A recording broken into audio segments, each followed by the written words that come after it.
que ya la tenemos, Nico, ¿no? Ya la tenemos ahí en el Zoom a Ludmila Mattern, Ludmi, que ya estuvo aquí en este programa, hoy vía Zoom, porque bueno, eh, Tal cual. pasaron cosas. ¿Cómo estás, Ludmi? ¿Cómo andamos? ¿Todo en orden? Bien, ¿y ¿Todo vos? bien? ¿Se escucha? ¿Se escucha bien? ¿Vos me escuchás? ¿Vos no me escuchás? Sí, Perfecto, perfecto. perfecto. Ahí Buenísimo, estamos. buenísimo. Eh, Sí. Hoy para esta columna internacional, no sé si pudiste ver lo que hicimos la semana pasada hablando de elecciones en el Parlamento Europeo, que estuvimos haciendo ahí un repaso bueno, cómo funciona este Parlamento, cómo son las elecciones, si los vecinos europeos son de ir a estas elecciones y demás. Y después de eso nos parecía importante que abordar con ustedes, también por una propuesta que nos hicieron, de hablar del Banco Central Europeo, ¿no? Sí, así es. Nos parecía interesante hacer esta unión entre las elecciones parlamentarias que se dieron hace poco y, bueno, ¿cuál es el organismo económico que funciona, o que mejor dicho, que regula una moneda que conocemos todos y que, bueno, eh, Europa es conocida justamente, bueno, no sé si justamente por esto, pero en materia económica es muy importante el euro, ¿no? Total. Así que nos parecía interesante hacer esta unión entre el tema de las elecciones parlamentarias y esto, un poco traído de los pelos a querer hacer una unión pura y dura, una relación, una correlación de que por la existencia de estas elecciones pasa algo, ¿sí? Con el Banco Europeo, pero hay, hay una situación ahí que se Bien, da, ¿no? bien. Bueno, primero, no sé si querés que arranquemos por qué es el Banco Europeo Dale. o qué es lo que pasó con estas elecciones Vamos en primero relación al con Banco Europeo. qué es el Banco Central Europeo. Me parece correcto. Exactamente.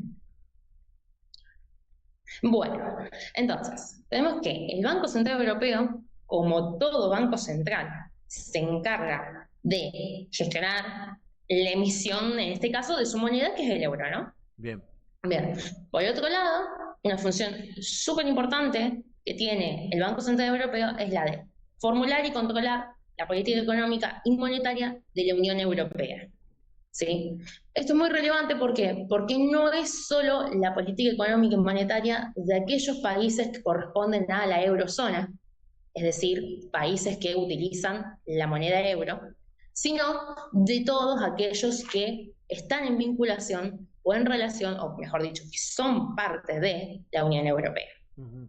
¿Sí? Es decir, que un país como, no sé, Bulgaria, que no utiliza el euro, o Dinamarca o Suecia, que no utilizan el euro, igualmente en una u otra forma se van a ver afectados por la decisión de políticas del Banco Central Europeo, a pesar de no utilizar esta moneda, ¿no? Claro. Bien. Dos de los objetivos que tiene el Banco Central Europeo, uno es el mismo que tienen todos los bancos centrales del mundo, ¿sí? Que es el mantenimiento de la estabilidad de los precios, ¿sí? Eso creo que durante la campaña de nuestro actual presidente, por ahí lo hemos escuchado bastante, además Sí. de la capacidad o, digamos, la potestad de poder emitir esta moneda, ¿no? Bien. Y otro de los objetivos que tiene el Banco Central Europeo es el de poder contribuir al crecimiento económico en la creación de empleo, ¿sí? Dentro, obviamente, de la eurozona. Eh, entonces, eso en líneas generales. Ahora, esto, ¿cómo impacta las funciones que tiene el Banco Central Europeo en la cotidianidad de la gente, y cómo esto sí, bueno, nos puede afectar a nosotros o puede afectar a aquellos que tengan bienes o posiciones valuadas en euro o posesión de euros, ¿no? Claro. Por ejemplo, una de las potestades que tiene, una de las funciones, mejor dicho, que tiene el Banco Central Europeo es la de establecer los tipos de cambio. Esto traído a tierra, Sí. hombre, perdón, los tipos de cambio, los tipos de interés, ¿sí? Ah, bien. Disculpen la confusión. Esto traído a tierra, ¿qué es? Básicamente poner el precio, poder subir o bajar el precio de los costos de endeudamiento. ¿sí? Bien, En un bien. contexto internacional como el que estamos viviendo actualmente, donde los países, por la pandemia y luego de distintas situaciones internas de cada uno, en el caso de Argentina, nosotros ya sabemos que veníamos endeudados previo a la pandemia, con la pandemia, eh, nuestra situación económica se convierte o se empeora, mejor dicho, por la emisión tanto de bonos como la emisión eh, bueno, de dinero para poder financiar la cuestión interna, para poder hacer frente a la situación económica que nos estaba generando la pandemia, ¿no? Claro. Así como nosotros no fuimos la excepción, ¿sí? Digo, Estados Unidos emitió, Europa misma emitió, ¿sí? No somos ajenos a lo que estaba ocurriendo en el contexto internacional. Entonces, teniendo en cuenta esto, hablar de una reducción de los costos del endeudamiento en territorio europeo, ¿sí? Sumado al desencadenante de que eso repercute en quienes tienen bienes valuados en euro, ¿sí? O euros per se, físicos, ¿sí? O cuentas vinculadas al euro, esto no es menor, ¿sí? ¿Por qué? Porque esto tiene un doble impacto. El de la reducción de los costos de endeudamiento. Si lo vemos a nivel macro, tanto país como empresa, está buenísimo, ¿no? Sí, Ahora, si lo vemos a nivel ahorrista, ¿sí? Corrámonos en otro posicionamiento, claro. o desde otra mirada, o desde otro rol, esto hace que nuestros ahorros, o mejor dicho, sí, nuestros ahorros, eso que nosotros tenemos, nuestros bienes, nuestro capital, nuestros activos, etcétera, reduzca su valor, ¿no? Entonces, siempre que vamos a hablar de bancos centrales, vamos a tener este componente esencial, que es el tipo de interés, y cómo eso afecta directamente a los distintos jugadores de la economía, si lo podemos poner de alguna forma, ¿sí? O Sí, a los diferentes actores, mejor dicho. Porque también la reducción de costos de endeudamiento no va a impactar de la misma forma dentro del territorio europeo hablando, ¿no? A un país como Francia y a un país como Grecia, ¿no? claro. Claramente cambia un poco la situación. Bien, entonces, teniendo en cuenta eso por un lado, por el otro, otra de las cuestiones primordiales es el control de inflación, ¿sí? Como decía antes, con la Importante. cuestión de la pandemia, a la hora de emitir, ¿sí? La pandemia, perdón, la inflación, dependiendo de qué corriente económica tomes, tiene o una o dos razones o tres, ¿sí? Dependiendo. Estas tres corrientes económicas o de teoría económica coinciden ambas, o mejor dicho, las tres, en que una de las razones por la cual existe la inflación es la emisión, ¿sí? Sí, No voy a entrar en detalles de cuáles son las otras posibilidades de existencia de inflación porque no es no, lo que está nos bien, está bien. atañe, pero bueno, como comentaba antes, durante la pandemia, Europa emitió mucho dinero, Ujú. ¿sí? Y eso generó al aumentar la masa monetaria, bajara el precio de alguna forma del dinero y eso genera inflación, ¿no? Claro, Entonces, uno de los objetivos también del Banco Central Europeo es bajar esa inflación, que la inflación sea en Europa, obviamente, baja, estable y predecible. El factor pandemia hizo que el factor predecible se fuera por los aires, claro. el factor estable claramente dejó de jugar y que sea baja para los niveles que nosotros poseemos acá en Argentina y que estamos acostumbrados, esto es bajo, ¿sí? Llegó en algún momento a tener alrededor de un 3%, un poquito más, un poquito menos, de inflación anual, ¿sí? Anual, Es bajo, ¿no es cierto? claro, El asunto está en que para Europa, para el Banco Central Europeo, el objetivo es que se mantenga por debajo del 2% siempre. claro. Por una cuestión de estabilidad de precios, control económico, eso creo que, reitero, la campaña del actual presidente ayudó mucho en lo que respecta a difusión de teoría monetaria del dinero. Entonces, bueno, creo que ha sido bastante accesible para todos nosotros poder comprender que el dinero tiene un precio y que ese dinero, bueno, hay que costearlo de alguna forma, ¿no? Claro, claro. Y a su vez, el precio, bueno, para esta teoría económica y para otras también, casi de común acuerdo, es un indicador, se da una señal, emite una señal sobre cómo está la economía. ¿Sí? Por eso la inflación es tan mala en este aspecto, porque te distorsiona los precios, ¿no? Claro. Entonces, ese es el objetivo de tenerla controlada, básicamente, ¿no? Entonces, reitero, esa es la función de cualquier banco central, pero en este caso no es menor por el tipo de usuarios que tiene el euro, ¿no? No estamos hablando solo de el ciudadano a pie, sino que también estamos hablando de grandes inversiones, de grandes movimientos a nivel internacional, estamos hablando de bolsa de valores, estamos hablando de valuaciones de activos, etcétera, etcétera, etcétera. Bueno, no tengo en este momento, pero alrededor de 340 millones de personas utilizan el euro, lo cual no es menor que en 340 millones de personas impacten este tipo de políticas, ¿no? Y como decía antes, no solo en aquellos países que efectivamente utilizan el euro, sino también en aquellos países que son parte de la Unión Europea, ¿no? Bien. Bueno, otra de las cuestiones a tener en cuenta en esto es, además del control de la inflación, además del control de los precios, además de la obligación y, digamos, el objetivo primordial de mantener la estabilidad de estos precios, es el control sobre los organismos de crédito, ¿sí? Sobre las instituciones bancarias y sobre las instituciones de los mercados de capitales o de los mercados financieros, ¿sí? Además de, bueno, garantizar la seguridad bancaria y, bueno, básicamente, además la gestión de reservas de divisas. ¿Sí? No sé si se recuerdan que hace 2 o 3 semanas, cuando yo estuve con ustedes, Sí. estuvimos hablando sobre Rusia y sobre cómo Europa hablaba de la posibilidad, al igual que Estados Unidos, de Exacto. confiscar los bienes. Bueno, estas reservas, algunas de estas reservas, mejor dicho, están relacionadas con esto, ¿no?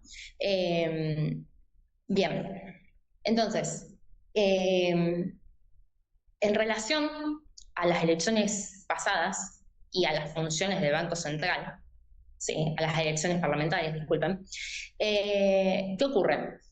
Normalmente, no solo en este caso, normalmente ante cualquier elección de gobierno, los mercados financieros reaccionan, ¿sí? Ya sea en una volatilidad al alza o a la baja, ¿sí? Y eso hay que controlarlo de alguna forma, ¿no? En este caso, en el caso de la Unión Europea y en el caso de las elecciones parlamentarias europeas, impactaron fundamentalmente en Francia, en la Bolsa de Valores de Francia, en el precio de los activos franceses. Mira. Esto, ¿qué tiene que, o sea, está bien, es Francia, no es la Unión Europea, ¿no? Pero claramente Francia juega un rol muy importante dentro de la Unión Europea. Y el hecho de que estos activos bajen o pierdan su valor y empiecen a considerarse como activos de mala calidad, ¿sí? Eso impacta, tiene un efecto, podríamos decir, catalizador de alguna forma, Sí. en el resto de los mercados financieros, tanto europeos como mundiales, ¿no? Pero mantengámoslo en el caso europeo. Y eso podría hacer que incluso el euro, ¿sí? La moneda euro, se devalúe, ¿sí? O mejor dicho, se deprecie, vaya perdiendo valor. Entonces es necesario para la autoridad del Banco Central Europeo, para la autoridad económica de la Unión Europea, es decir, el Banco Central, controlar signos como este para que no se alteren estos precios y no se rompa esta estabilidad o pseudoestabilidad de los precios, ¿no? Y no se empiecen a dar malas señales en el resto de los mercados y que eso produzca un efecto contagio que empeore o dañe, mejor dicho, el precio incluso de los bonos de la eurozona, o mejor dicho, Claro, de la Unión Europea y demás, ¿no? Por claro. eso esa vinculación existente entre las elecciones y, bueno, el Banco Central, o mejor dicho, el rol que ocupa el Banco Central a la hora de la seguridad económica dentro de la Unión Europea, ¿no? Justo tengo dos preguntas ahí, Ludmi. Una que tiene Sí, que por ver favor. con justamente esto que decís, esto que pasó con los activos franceses, si esto puede tener una especie de efecto mariposa con otros actores fundamentales de la Unión Europea, por ahí de los grandes actores fundamentales de la Unión Europea. Y después, ¿qué pasa en cuanto al Banco Central, ahí volviendo al Banco Central Europeo, qué pasa con los países que conforman la Unión Europea y que todavía usan su moneda nacional, ¿no? Además del euro, que todavía usan su moneda nacional, ¿no? Bien, sí, el efecto mariposa se puede dar, se puede generar.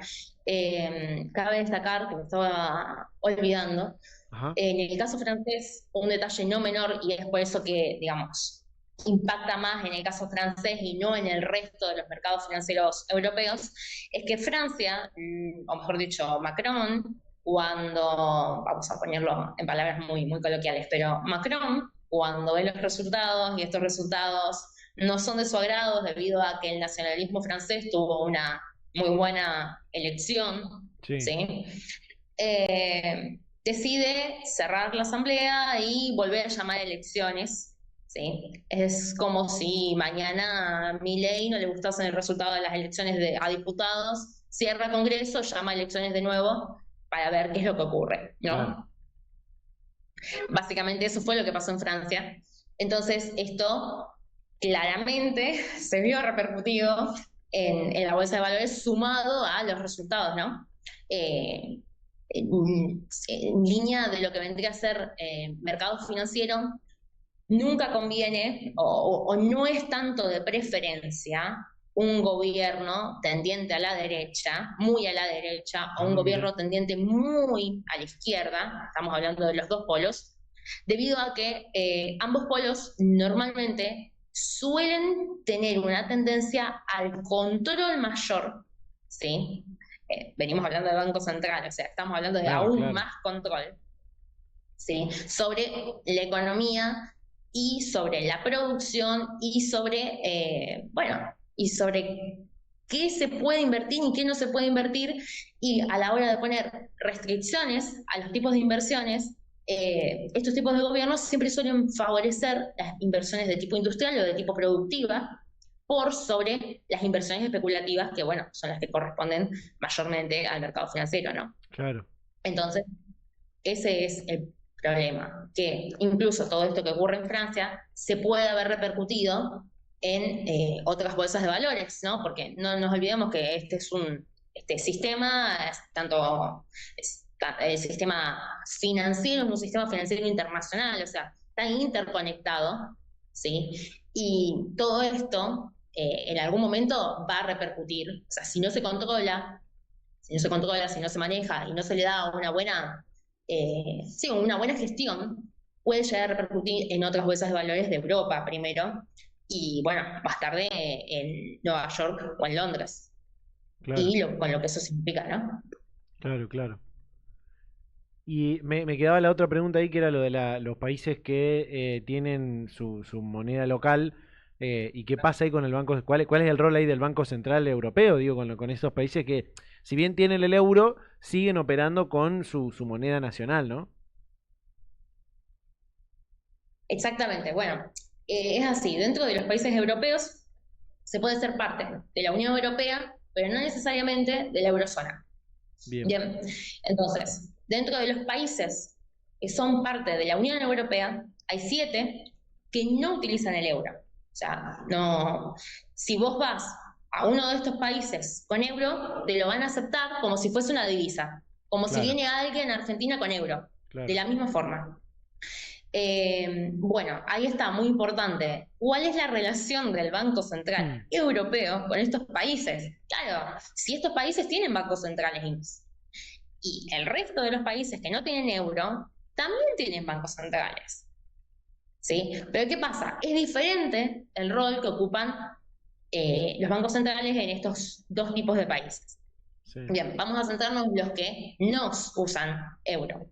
O sea, tienen su moneda propia, pueden emitirla, pueden acuñarla, pueden decidir cuándo emitirla, cuándo no emitirla, etcétera, etcétera, etcétera. Que esos países son Bulgaria, Dinamarca, Hungría, la República Checa, Rumania, Suecia y Polonia. Bien, todos estos países utilizan su propia moneda, por lo tanto, en teoría, tienen una cierta soberanía sobre su política económica, o mejor dicho, sobre su política monetaria. Monetaria, claro. Ahora, al ser parte de la Unión Europea, ellos se comprometen, o se comprometieron, mejor dicho, a la hora de su unión, ¿sí? A la hora de su adhesión, mejor dicho, a determinados compromisos. Algunos de esos compromisos, además de ser del tipo migratorio, son del tipo aduaneros, comerciales, económicos, no necesariamente monetarios. ¿Sí? Entonces, el Banco Central Europeo, también por una cuestión de efecto mariposa, si le queremos llamar, Hmm, tiene que tener una relación, no un control, una relación con estos países y con sus autoridades monetarias, ¿sí?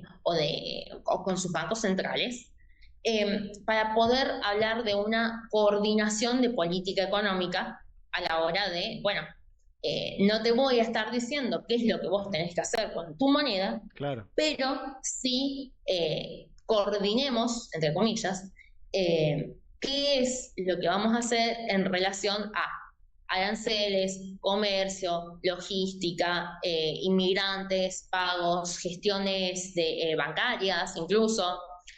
Bueno, eh, uno de los roles que tiene, bueno, como hablábamos de la tasa de, perdón, como hablábamos del tipo de interés con respecto al Banco Central Europeo, estos otros países también tienen tipo de interés. Y Claro. eso implica que, por ejemplo, si el Banco Central Europeo me pone un poquito más cara el tipo de interés, por lo tanto, el costo de endeudamiento, y alguno de estos países que tiene todas las mismas ventajas en otros aspectos impositivos por ahí que la Unión Europea, Sí. me ponen la tasa de interés un poquito más baja, y yo voy a empezar a pensarlo como empresario a la hora de la localización de mis diferentes inversiones, de mis Claro, diferentes, o incluso de las diferentes empresas productivas, ¿no? claro, claro.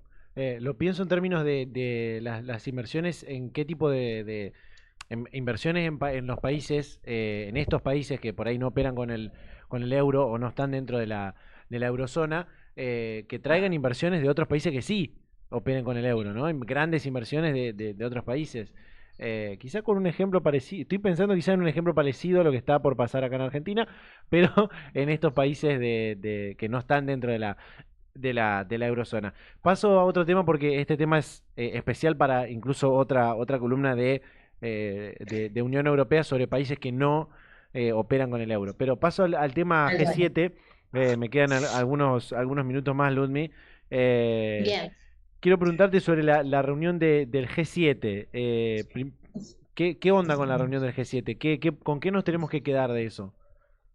¿qué onda con la reunión del G7? Además de que se hizo en un super hotel Sí, en Italia, en la Puglia, y con los contrastes que por ahí eso podría generar con la Europa actual llena de inmigrantes y con la respuesta que se le da o no se le da, por ejemplo, desde el Estado italiano a esta llegada de inmigrantes africanos, ¿no? claro, claro. Qué interesante contraste.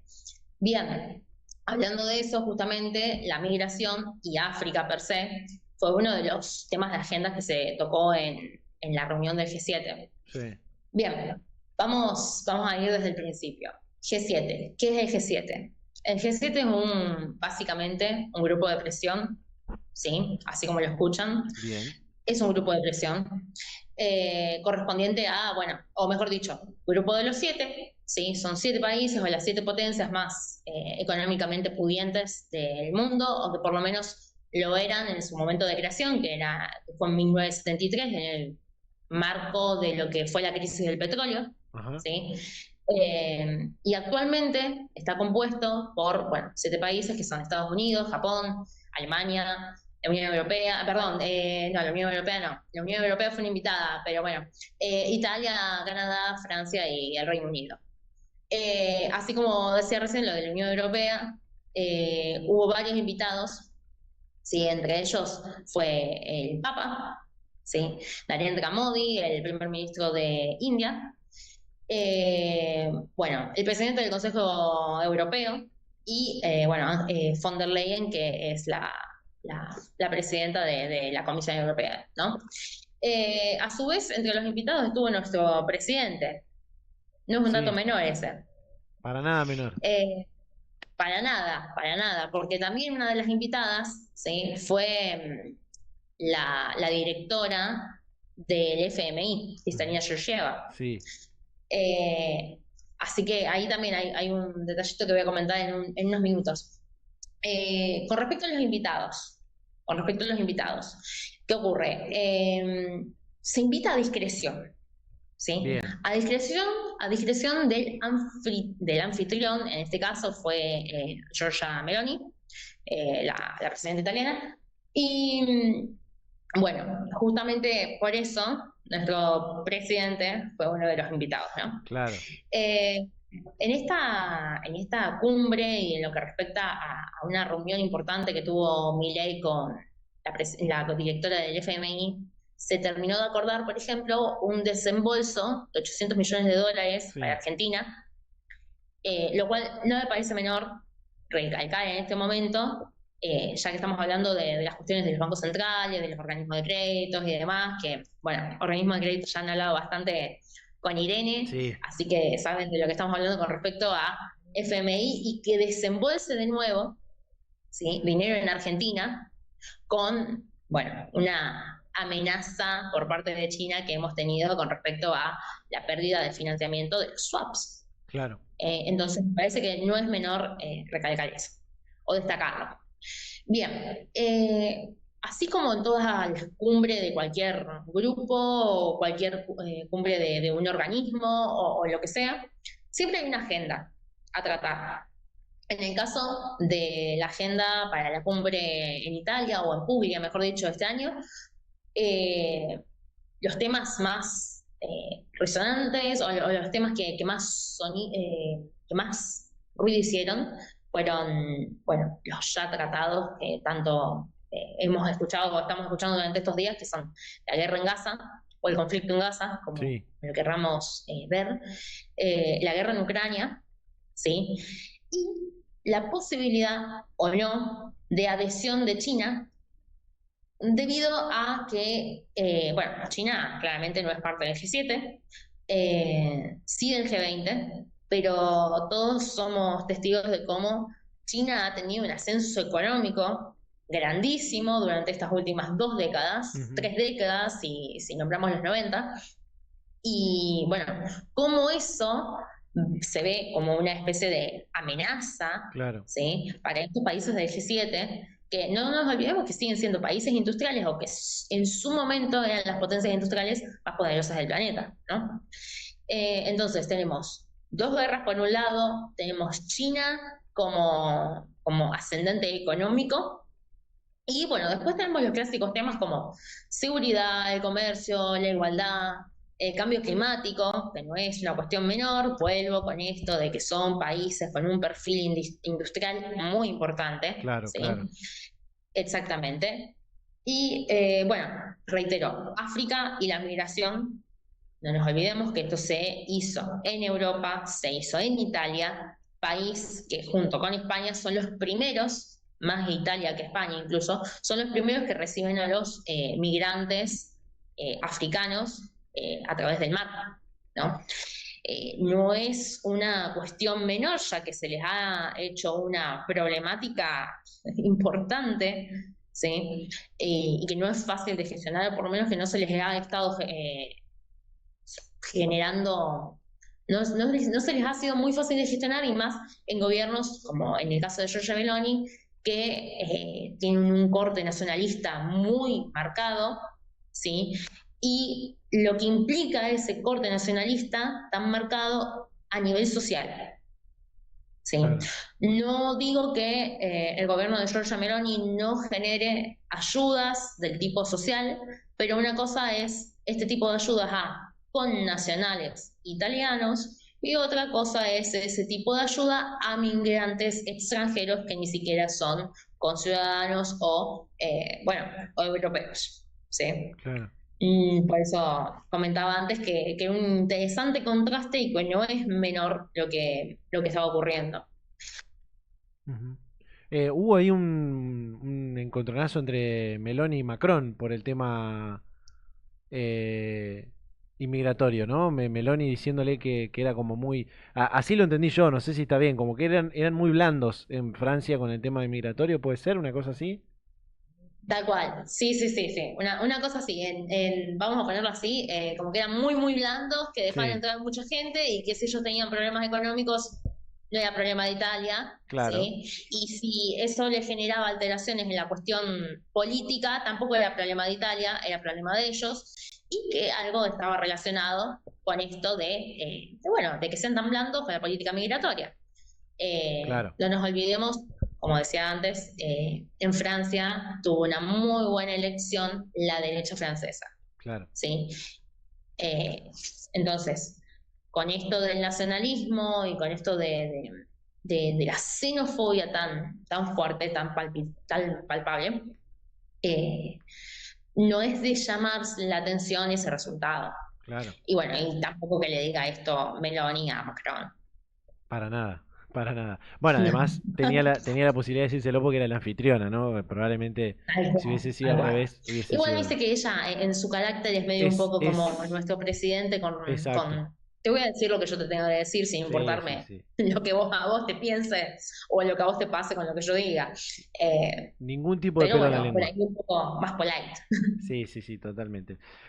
Lundi, bueno, gracias por todo este pantallazo. Obviamente nos quedaron algunas cosas para preguntarte, pero viste cómo son los tiempos de la Por comunicación. supuesto. Lo dejamos para la próxima semana, Para la próxima. la próxima Vamos, columna, hablar nuevamente de 15. esto. Así que nos vemos la próxima, Lundi, y hablamos de Nos otros temas vemos. más. Gracias, ¿eh? Estamos en contacto. Chao. Gracias. Bueno, ahí estábamos, con la columna de internacional, de economía y política internacional, con nuestra compañera Ludmila Mattern, hablando de, por un lado, el Banco Central Europeo, luego de estas elecciones parlamentarias en la Unión Europea, y bueno, abriendo este tema para abordarlo en próximas columnas, y lo que fue el G7.